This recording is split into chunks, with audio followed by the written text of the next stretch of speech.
Okay, so on April the 20th, 2010, about 50 kilometers away from the shores of Louisiana, there was an explosion.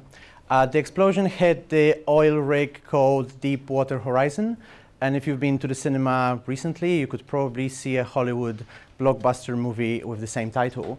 What has started as an explosion of the oil rig becomes the biggest cleanup operations in the history of mankind. And there are some interesting facts about this situation that I would like to discuss with you. The first one was, well, we're kind of connected to this company, and they estimated that after 2 days of fire, the whole oil rig went down and sank underwater. 11 people lost their lives, 17 people were injured, and BP engineers estimated that the well, which sits at the bottom of the oil rig, will pump up about 1,000 barrels a day. In reality, it was 53,000. That kind of quite surprised them when it comes to the scale of the problem. There are a few interesting facts about this tragedy that happens. The first one is, it's kind of one of those Murphy things, even though BP at the end kind of was sued for $20 billion and they had to pay the penalty for that. The other thing was that within the 2 weeks, the oil covered 3,500 square miles of the water. The third one, this time they were not really estimating. They asked everybody who had any equipment who could help them with cleaning up the mess. And actually, the whole world did not have enough equipment to clean up this problem. And this is where the presentation hopefully becomes interesting, because one of the solutions that those guys used was using the theory of constraints, and theory of constraints contractors to increase the supply of the products that they were required to clean up the mess of that scale. If you can imagine factories producing those kind of, like, if you see, I think they're called booms, which are like those huge lines that covers the oil split so that it doesn't progress any further. So those guys in the factories in the US were producing 500 feet per day. The end results after the theory of constraints guys left them was 41,000 and more. They were increasing the capacity of those factories and plants by hundreds, if not 1,000%. And doing this while everything was happening on the eyes of the world. We were all seeing the pictures of the rig being on fire. We were all seeing the pictures of turtles, animals being just basically covered in oil. And they were kind of fighting for every single day. At the end, they kind of, within months, they created another Fortune 500 company, which was just built for this one moment to clean this mess, and then kind of a collapse. That's not great. Please work. Oh, okay, great. So they created the whole Fortune 500 company for this one moment of cleaning this mess, and just basically then they destroyed it after it. 47,000 BP employees were working on this. All of them were kind of involved with the theory of constraints process and trying to deal with it. The interesting part about this, it was the biggest challenge that they had was not the actual cleaning of the oil, was cleaning of the boats that were used to clean the oil, which was just a huge capacity problem that the docks could not handle cleaning up that many boats. So I will be talking about not those guys. There is a book about them and about this whole use case, which is an interesting read. But this is the theory of constraints shown in practice. If that doesn't persuade you, there's this guy who said he does the retreats for his executives, how Amazon should be run in the future. And he kind of recommends 3 books. I'm going to bring just one. And the book is The Goal. Who here read The Goal by Eliyahu Goldratt? Okay, so that's the book that if you want to be executive for Jeff Bezos, you should read. You should probably read it like ages ago, but today is not a good today is the best moment you can have. And he recommends those 3 books to his executives to do. That's the cover. That's the Eliyahu Goldratt. That's what we'll be talking about today. So my journey with The Goal started ages ago, about 12 years ago. I finished my master's at software engineering in Poland, and I wanted to code in Ruby on Rails. That was the next cool thing to do. And there was just basically speaking no companies in Poland doing that. So I sent my CV kind of everywhere. And I got a phone call from a company in the UK. And the guy said, like, hey, would you like to come in and do some rewriting of .NET application into Ruby? I said, like, OK, that's great. Sounds awesome. I end up in Stoke-on-Trent. If you have ever been there, yeah, on the first day I was called a duck, and I didn't really know it was the right place, but it was awesome. And on the first day on the office, I got this book. And I thought I would be doing design patterns, classes, active records, and all of those beautiful things. And I got this book, and I love reading, don't get me wrong. I read it, and I was like, someone missed that my CV, job description was wrong here. Because this is a business novel. This is about a guy who, it reads like any other book that you read. It's almost like a fantasy book. It is about a guy called Alex, and he has got 3 months to fix his plant. If not, the plant in his hometown is going to be, just basically speaking, closed. And he also have got the problems in his relationships. The wife is leaving. There's like lots of funny things going on. And it was given to me on my first day at the job as a software engineer. And as you can imagine, I was relatively confused. So I came back after reading the book and I said, hey, this is definitely not for me. I'm not really sure if this is the right thing that I should be reading. And the guy who later on became my mentor, he was like, okay, so you didn't get it.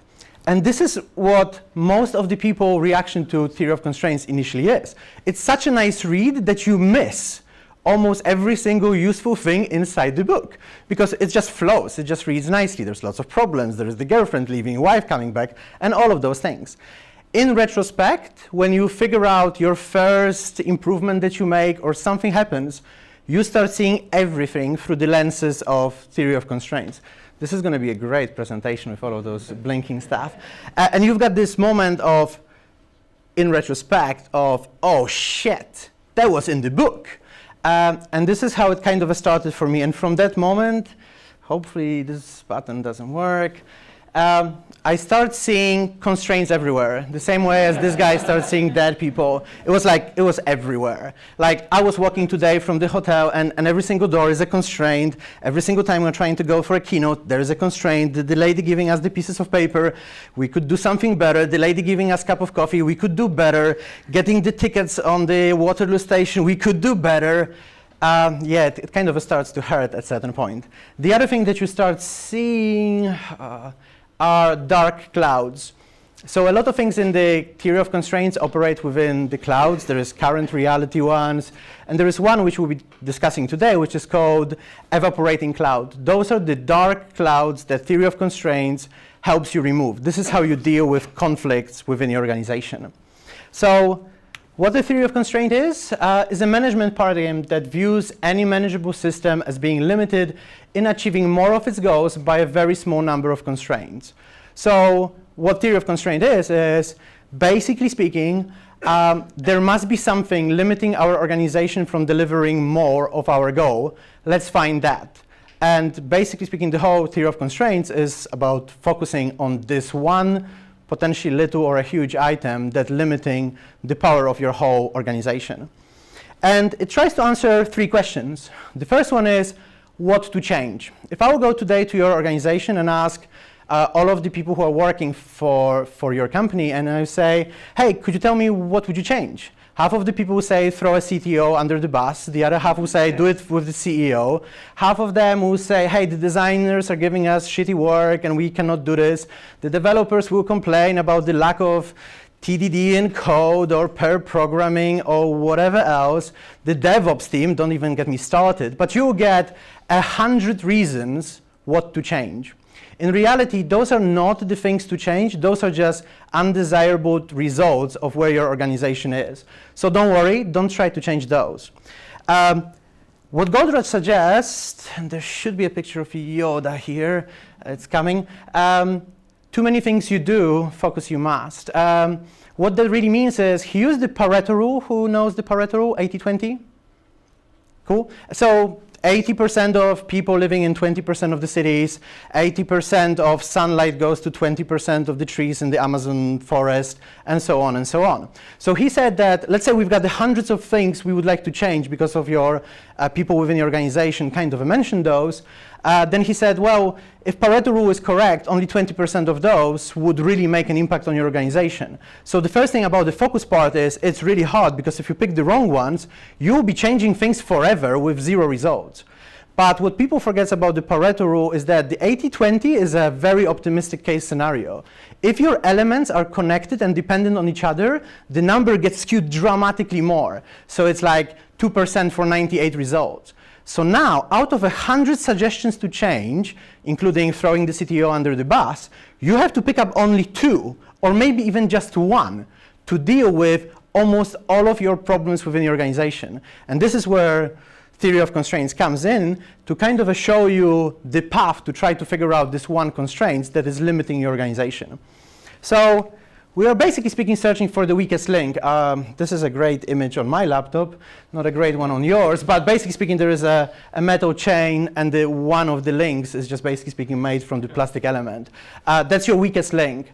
That's what you're searching for in your team because the chain is as strong as kind of your weakest one, right? So if you've got an organization which is kind of built in this way, you know where to start. Don't try to fix the metal parts around it. Don't make them better. Don't make them stronger. Your organization will suffer based on the little thing in the middle. And just to give you an indication where to search, who of you have got a Kanban board, a physical board representing the work? Find the place which has got the longest queue just before the department or before the person. So if you've got your testers and before the testers there is a column with 500 items there, the next person is your bottleneck. The other one is my favorite, is the hero developer, ninja CTO, is the guy who can do everything and he's just awesome. Everybody depends on him within the organization. You walk around and you say, hey, what you're waiting for? I'm waiting for Mike to give me the permission to deploy. Hey, what you're waiting for? Mike is doing the testing for me so I can push the code to someone. Hey, what you're waiting for? And Mike is doing something. You go to Mike and Mike is covered with papers. He's got a long list of things to do, but he thinks empowered and he thinks that he is doing the right thing. And kind of like 3 people in front of the room waiting for another sign off. The taxi is waiting to take him to another meeting. That's your bottleneck. What theory of constraints tells you about is, so now we found this one thing which is really, really slowing us down and making the whole organization go much slower than it could. So now we need an ability to focus on this person, this department, this machine. So what we do, we identify the bottleneck. Let's say is our mark or our testers or a physical machine in the plant, whatever that is. And the bottlenecks can be moving, there can be more than one, but let's just for the sake of this discussion and just the introduction for you guys, let's just assume that there is just one. We found it, we really believe that this is our bottleneck. So what you do, you exploit the bottleneck, which means you get absolutely everything out of the constraint, which means this person from now on works only on the most important parts. He or she doesn't go to those strange meetings to do some strange stuff. Every single thing that this person does has to contribute to achieving the goal by the whole company. Goldratt says that an hour wasted on the bottleneck not to do the crucial work that needs to be done is an hour wasted by the whole company. So if you've got 100 developers and everybody is waiting by Mark, if Mark is having a coffee for an hour, everybody lost an hour. I think that's extremely powerful thing to start considering what to do with Mark, because it dramatically changed how we treat him. Then the moment we've got Mark used to the 100% capacity, if not more, because we really need him to do it because he's constraining the whole company, we should subordinate everybody else towards Mark, which means there is no more coming to Mark, there is no more delivering him poor quality work so he will have to reject it or he will have to ask for more information. Everything works like Mark was the crucial resource within the company or crucial person within the company. Everything is subordinated to him. His speed is the speed of the company. So if you've got developers before your testers, ask them to stop doing more stories because your testers one way or another will not be able to test them. And it goes against every single principle of what 100 years ago, management was kind of taught us to chase efficiency. We've got in our company, we've got plenty of developers who sits doing nothing because it's actually better for the company that they do nothing. We give them other tasks, but they don't do nothing when it comes to the progression of work because it actually gets worse rather than better for the whole company. The moment you've got your subordinate, then you elevate, which means you hire the next mark, you bring more testers, you automate, you do things to make the constraint kind of a bigger for when it comes to what the constraint can do. And then when the constraint stops being the constraint, which means the queue and the requests are going somewhere else, then you go back to step one and you look for the new one. It's like Kaizen. You constantly keep searching for the new place where your organization is slowing down by constantly realigning the whole organization to, basically speaking, flow. That's the theory of constraints. There's much, much more. And I want to discuss with you now, when we know how to find things to change, and now we know how to focus on what to change, I want to discuss with you what to change it to. This is awesome. The video is going to be great. So the second question of theory of constraint is, so you found this bottleneck, and now you would like to change it to something else. What kind of a thing you should do to it so that it gets better? And Goldratt has got a very interesting view on it. And he says, technology can bring benefits if and only if it diminishes a limitation. So Goldratt is an interesting character, or was. He died in 2011. He was a physicist, and he had those kind of a very interesting way, especially for me who comes from the software engineering background. He was thinking about stuff in a way the scientist would. So for him, everything has to be superbly simple. He doesn't believe the reality is complex. He would say, every single thing can be described as a set of steps. If something, then something else. If I don't do something, then something else is not going to happen. And kind of he can take a sentence like this and spend 3 hours explaining what does it really do. In reality, I will save you that, even though it's worth watching the lecture about it. And basically speaking, he comes back with 4 questions every single time you're introducing new technology or new change to your team or to your organization. And those questions are, what is the power of, this is going great, what is the power of the solution? So someone comes to you and say, hey, we should do test-driven development. So you can ask him, what is the power of that solution? And in most of the cases, this is the easiest one. All of the salespeople, wherever they are, they'll just come back and give you a leaflet, give you a PDF, give you a speech about how great the solution is. The next question is, and Goldratt says, you have to go through those questions in order, and you cannot go to the next one if you don't have the answer for the previous one. So what is your limitation?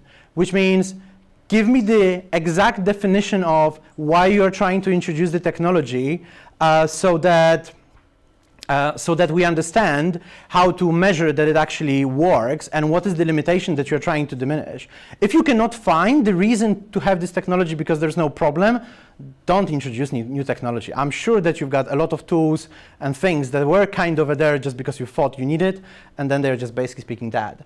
And then there's the third one is, what are the current rules that allow us to manage the limitation today? So those are the things that if you go to a different company, people will say, oh, we've been always doing this like that. Oh, it's always been like this. We don't really want to change. That works for us, right? So those are the rules. Those could be the culture. Those could be the policies that allows the limitation to work. And then if you want your change to succeed, you probably have to create new rules of operation to make it happen. Let me give you an example how this kind of could work.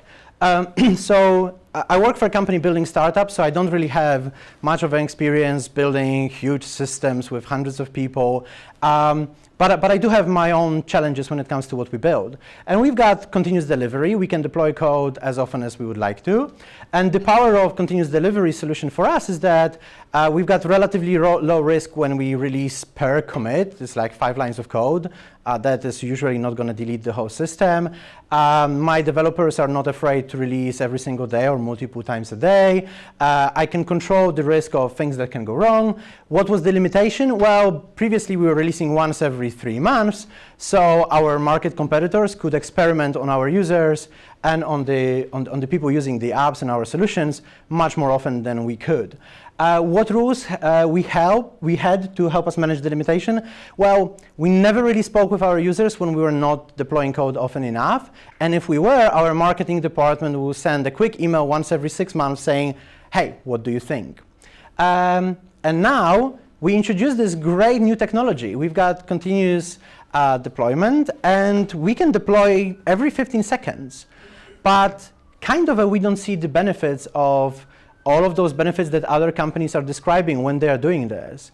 And we kind of had this retrospective, oh shit moment, because the one thing that we haven't changed was we haven't spoke with our users more often, which means we were releasing code all of the time, but we never spoke with our users to say, hey, what do you think about this thing that we just released? Are we on the right track? Which means our feedback loop from our users was still every 3, 6 months, or whatever the marketing was doing their marketing campaign, which means we were never collecting more information. And you were having the technology that de-risk a lot of things within the organization, but you could never get the business benefits of actually experimenting and playing with your users to give them the value that they actually want. And this is the crucial aspect here, is that sometimes you forget. Who's got here ERP system? No one? So that's the system that collects the data from huge organizations and collect it in one place and give the ability for everybody to make decisions better. It cost hundreds of millions of dollars, early 90s, and everybody kind of had to have it. And there were a very strange distribution of success of using the ERP systems. There were companies who were getting mind-blowing results. They were taking over the world. They were making millions. And there were companies who were making 50 pounds here and there. And the difference was that one set of the companies changed the rules of their operations versus the other companies still were operating like the data was not available to them to make decisions. So imagine your CEO was making decisions every 3 months because that's how long it took the team to collect the data. Now he had the data every 30 seconds, but he still made the decisions like it was every 3 months. Versus the other CEO was constantly involved and constantly could make the decisions according to smaller batches, market research, changes in the climate, weather situation, whatever he wanted, the data was there. And those companies were making mind-blowing results versus the others were saying, oh, our communication has improved. Oh, we've got better visibility. Those are the signs when you know that someone is doing good or not that great implementation of any change that they're doing. We've got, so I run a company that has got some developers in India, and as usual in India, you've got the code quality problems.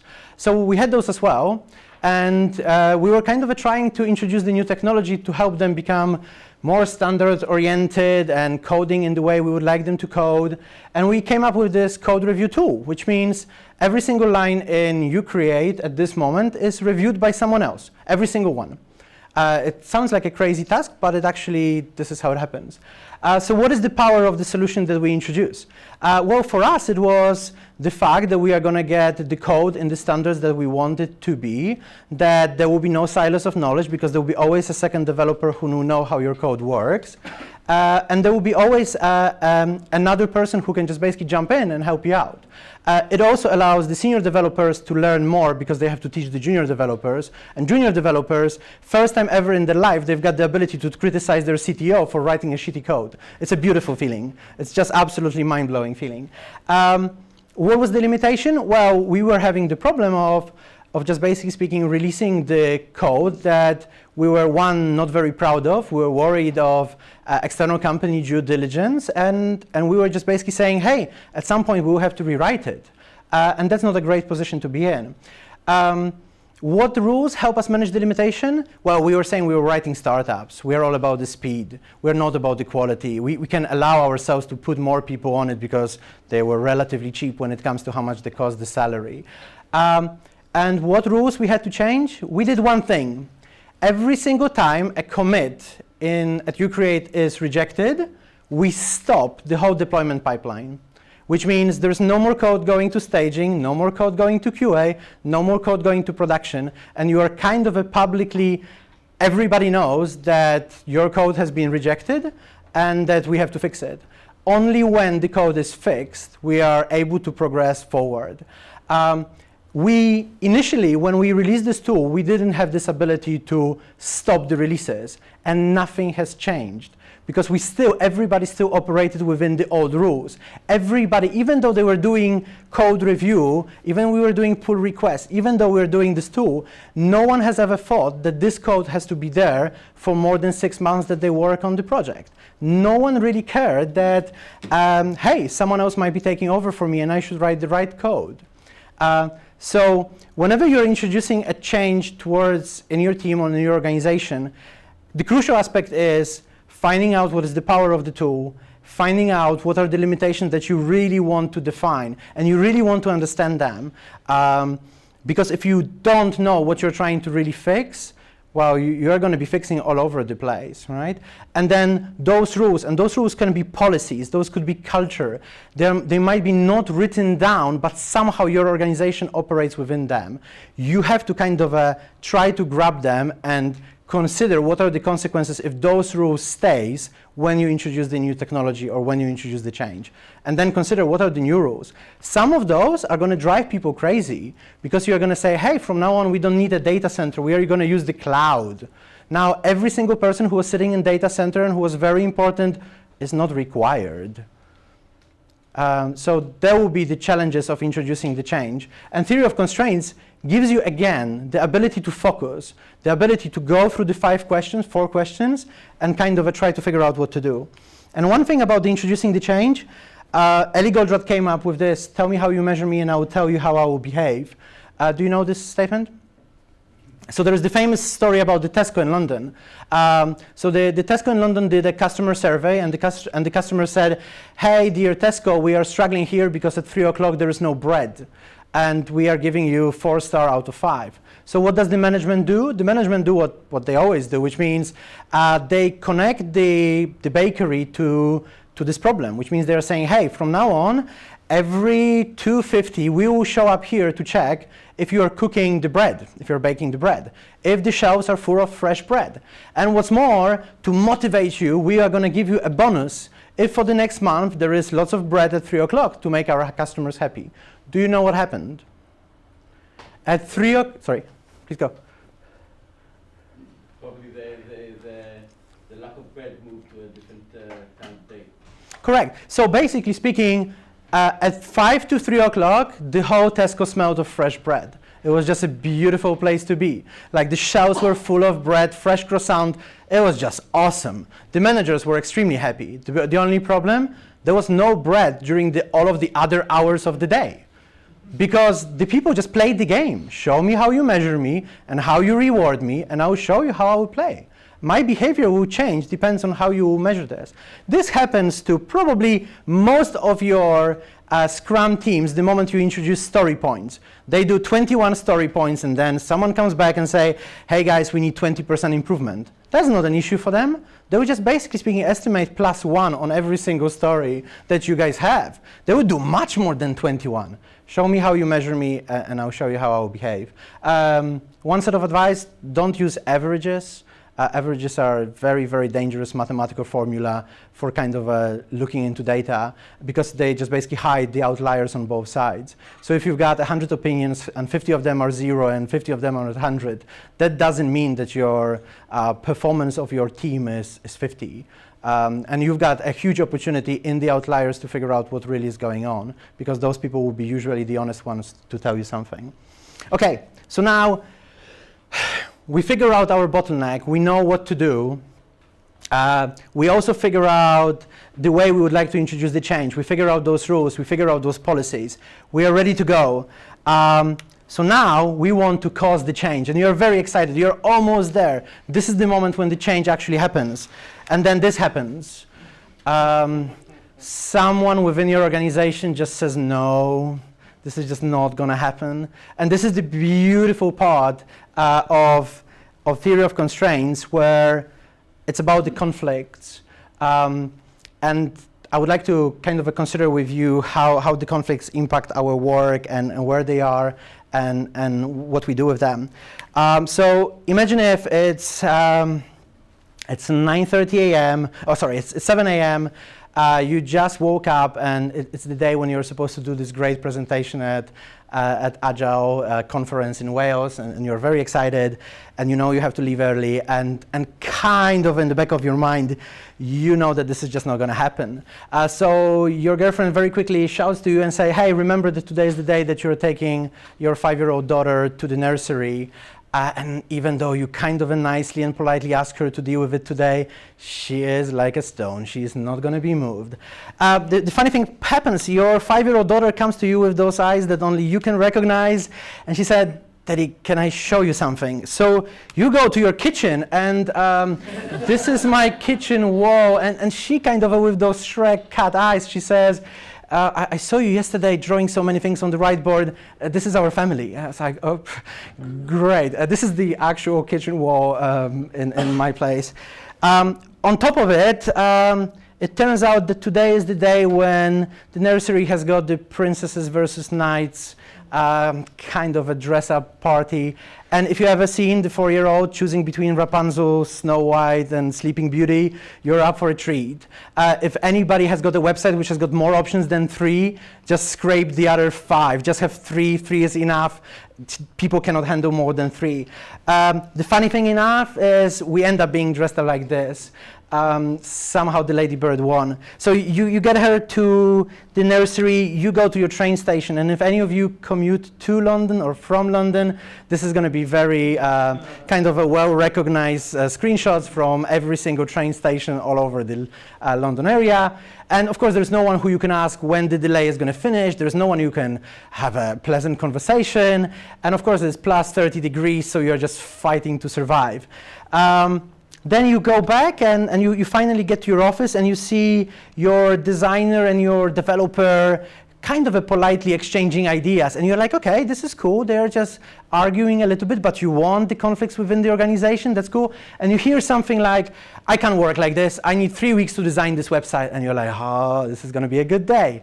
At the same time, your CEO says, hey, Pawel, did you see the last email from this customer? I don't think so. It's going to be a very pleasant conversation this afternoon before you go for the talk.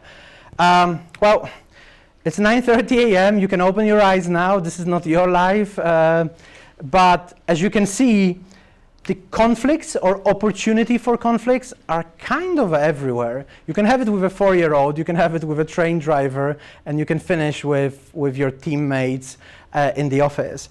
Like I see conflicts, especially the one on the internet, a little bit like this. So this is the trolling part that should work. It doesn't. That's great. Okay. There are other conflicts that we just encounter. Great, sorry.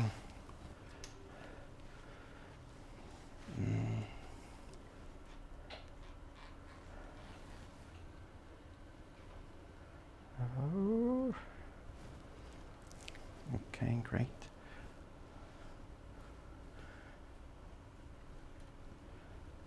So those conflicts, I think we've all been witness to those. We're having our own, right, on the daily basis. We've got the famous one, the religious versus non-religious, and the most important one, the Cheesecake one. You know that we are kind of wired to getting the reward now versus getting the 6-packs in 5 years. So the Cheesecake now always wins because genetics, DNA, evolution, you name it, we don't have a chance. So it really looks like we are in a constant state of conflict. And they all happen around us, and if we define the conflict as something bad happening or we are having a disagreement, then this is what happens. This is not going great. I don't know.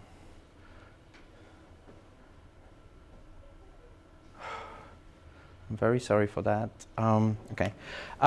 So Douglas Rice is a guy who is the author of Getting to Know and Getting Over Yes, those two kind of a famous book. He was the FBI negotiator, extremely famous guy when it comes to negotiating stuff like Palestinian and things like that. And he kind of said, we fight not because we truly disagree, but rather because we fail to understand one another.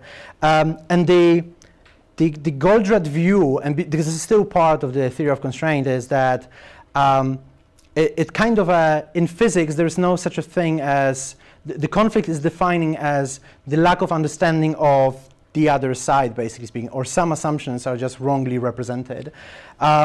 So there's this modern representation of the conflict, which kind of says that the conflict is not only positive force, but also necessary for organization to improve and perform better. That's why I like when passionate people argue within my company, because that kind of means that one, they care, two, if we do it with respect, we might have a chance to find something which will be what we call a win-win solution. Well, I know that after this initial story, if I would tell you that the conflict is the best thing that can happen for you today, like, I'm not sure if you will be still so engaged, but let's hold on. So the conflicts are coming, and they're everywhere. You're dealing with them in multiple ways, and those are the ways you're usually dealing with them. You just ignore them. You're in the position of power, like, it will sort itself out. You confront it, and then you make a fight out of it, and you usually wins. You throw a coin. Try to do it with your team. Just instead of like making a decision, just throw a coin. You will see the reaction. They wouldn't believe what you're doing. But the chances of making the right one are 50-50. They're not bad chances. You pick the winner, which means one person wins, the other person loses. You select a different alternative. I am right, guys. Sorry. Negotiate and present your point of view. Well, that's another way of saying I win. You hire an expert. This is a cool one. Or you go to the conference, you say, I heard Pawel, he told me that we should do this, let's go, all right? The problem with all of those solutions to the conflict is they are win-lose. There is always a side which is going to lose within your conflict. And the funny part about this is, or the last way of how we are resolving conflicts is we compromise. And the interesting part, the way Goldratt described the compromise, that it's always worse than choosing one of the sides. And if you think about this is the situation that he describes, and he says, there is a piece of wood in front of us, and one scale shows that it weighed 5 kilograms. The other scale shows it weighed 7. And he said, there is no physicist in the world who would come in and say, 5, 7, yeah, let's make it 6. There's no such a concept as 6. There's no compromise in science on how we should resolve that conflict. What he would say is that there are some assumptions within building those scales or how we measure those things or anything else, but just do not compromise. There will be something wrong how you thought about the problem and about the conflict that the compromise is just going to make it much, much worse. So as I showed you before, those, and this is not working again. So there is a concept of evaporating clouds, and I really would like a picture. Okay. An evaporating cloud is the Goldratt and theory of constraints approach to resolving conflicts. And as you can imagine, it's very physics-oriented. It's very if something, then something else. So let's try to consider how Goldratt would sort out my life conflicts. So, and that's great. Okay. I want to be happy. I want to have a happy life. Fair enough? Is it a good objective to have? Like, I think we could all agree. That would be great. So for me, to have a happy life, I want to build a successful company. I want to build a successful startup. That's very important for me. That's what makes me happy. At the same time, I want to spend the time with my family. So if I read the beginning of my cloud, in order to have a happy life, I have to successfully build a company.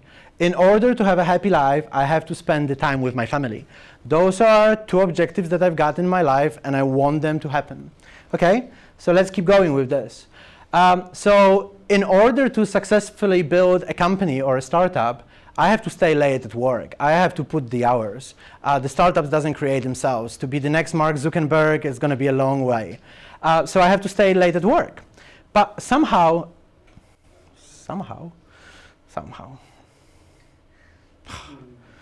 this is just a joy kill. So in order to spend the time with my family, I would like to go home early. And now I've got two needs to be fulfilled, that the requirements for both of those needs are in conflict. I can have only the top one, or the bottom one. I cannot stay longer at work and leave earlier from work. Do you see my conflict? Like now, oh, no, you don't. Now, oh, this is so sad. I don't know. And this is our first evaporating cloud by Eliyahu Goldratt. And this is how he represents the conflict. So he would represent our measuring of the wooden element in exactly the same way. And what he would say is that above one of those arrows, the way we read them, there is an assumption that is wrong. And if we want to, this is like, I'm so sorry, I really don't know what to do with it. So if you read those, and then some of the things will straight away jump at you. If you read, in order to successfully build a company, I have to stay long hours at work. And then you either do because, or if this statement doesn't really make sense for you, then you kind of start seeing that maybe an assumption behind that statement might not be true. So can you find an example of someone who built a successful company by not staying late at work? Because if you can, and if you show how to do this, then the conflict doesn't exist anymore, because one of the branches is gone. Imagine that we consider spending the time with my family, so I have to go home early. And now there is a question of, if I'm spending the time with my family, I don't know how you, but I still watch Netflix. So as much as it's spending the time with my family, we are in the same proximity of our flat, but it's not really spending time. So maybe instead of reading these sentences, in order to spend the time with my family, I have to go home early to have more time with them, maybe I will exchange the quantity of time for quality of time. And I would kind of say that the assumption that I have to spend a lot of time with them is kind of wrong, because maybe I should spend enough time with them, but when I do, I really spend time with them. Which means whatever we do as the family, we do as the family. And basically speaking, what you do, you go arrow by arrow, and you try the things that kind of piss you off. And for me, the pissing off element would be that to build a successful startup, I have to stay late at work. I don't like staying late at work. That sucks. And this is the first arrow that you try to break. You try to find the assumptions that you make to make the statement. Because initially, it kind of sounds logical that it kind of makes sense that to build a successful company, I have to put a lot of work. Let me try to show you how.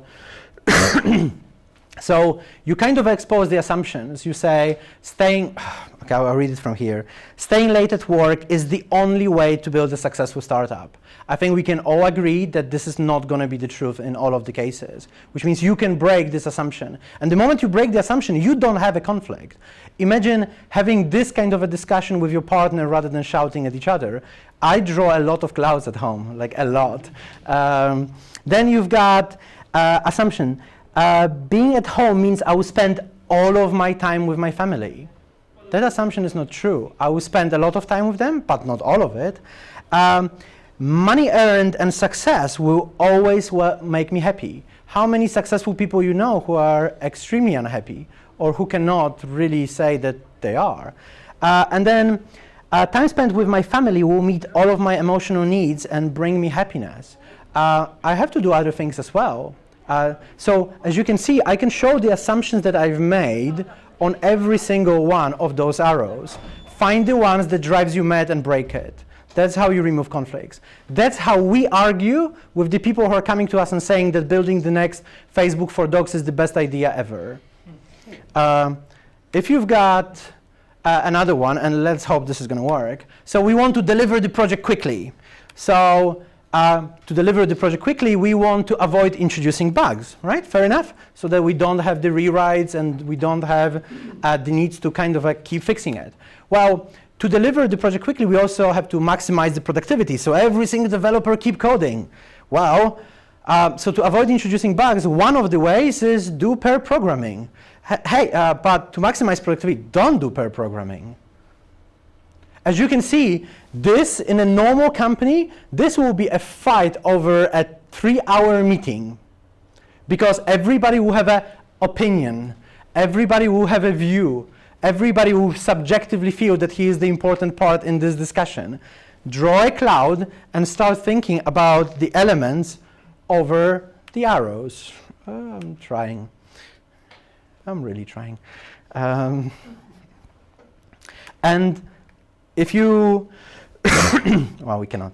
And if you consider the assumptions that you've made, for example, that in order to maximize productivity, I cannot do the pair programming because every single developer has to all of the time keep hitting the keyboard. One, I would argue that you don't understand software development, but at the same time, you can just basically speaking have a real and reasonable conversation about the assumption that you make. And you can actually explain this to people using that.